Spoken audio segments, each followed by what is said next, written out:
Welcome back to Miss Jen Reads a Lot, and we're reading Curious George. This one is Goes to the Beach.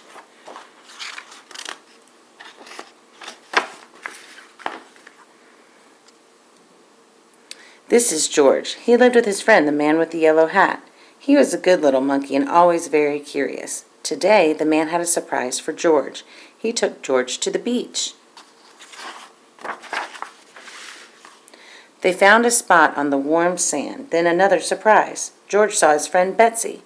"Look, Betsy," her grandmother said, "it's Curious George." But Betsy did not even smile. She had never been in the ocean before. She was scared.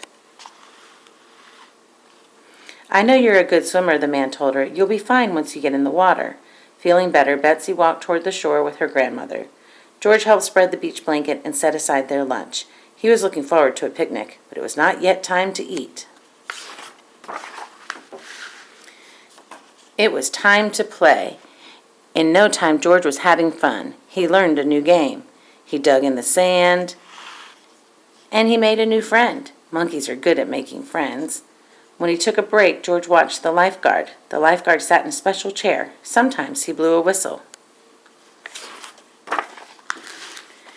And sometimes he looked through binoculars. It looked like fun to be a lifeguard. George was curious. Could he be a lifeguard? Before long, the lifeguard took a break. Here was George's chance. Watching the crowd from up on the special chair, George felt just like a lifeguard. He looked through the binoculars. There was a lot to see at the beach.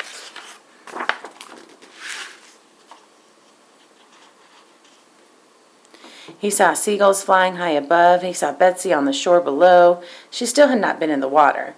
Then the lifeguard saw George. "Hey," he yelled, "that's no place for a monkey." George thought it was a fine place for a monkey, but he did not want to cause trouble, so he climbed down.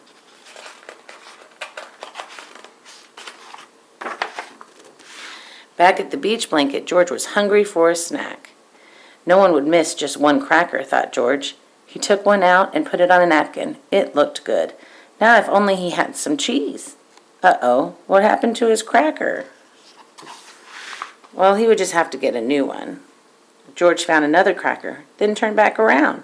But now his cheese was gone. Who could be taking his snacks? George was curious. He put down his cracker and waited.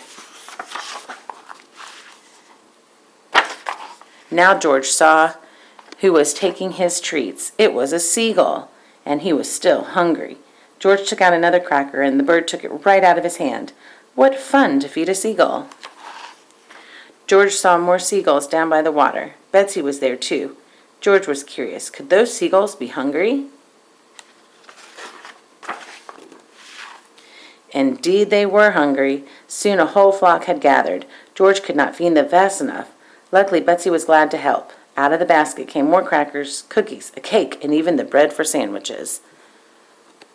Still, the birds were hungry, but when George reached for more snacks, the basket was gone. He and Betsy were having so much fun they didn't notice the tide coming in. They didn't notice the picnic basket was floating out to sea. George felt bad. He hadn't meant to lose the basket. Could there be a way to catch it? George thought and thought. Then he remembered the lifeguard. George was no lifeguard, but to save the basket, he knew just what to do. Quickly he found a float and carried it to the water. Jumping aboard, George began to paddle. He paddled out a little further and a little further and a little further until finally he reached the basket. Betsy cheered. Then as George paddled back to the beach, Betsy swam out to meet him. Everyone was glad to see George safe on the shore. The lifeguard, who had seen everything from his chair, said, "That was some rescue." George felt proud. The man with the yellow hat picked up the basket. He was curious. "George, is this our basket?" he asked.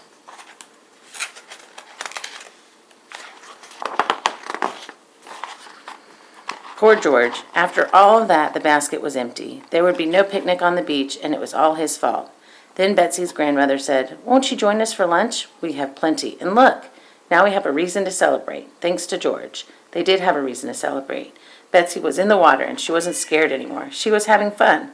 After everyone joined Betsy and George for a swim, it was time to eat at last. There were sandwiches and chips, bananas and cookies and watermelon. There was plenty for everyone, and there was even a little for guests. The end.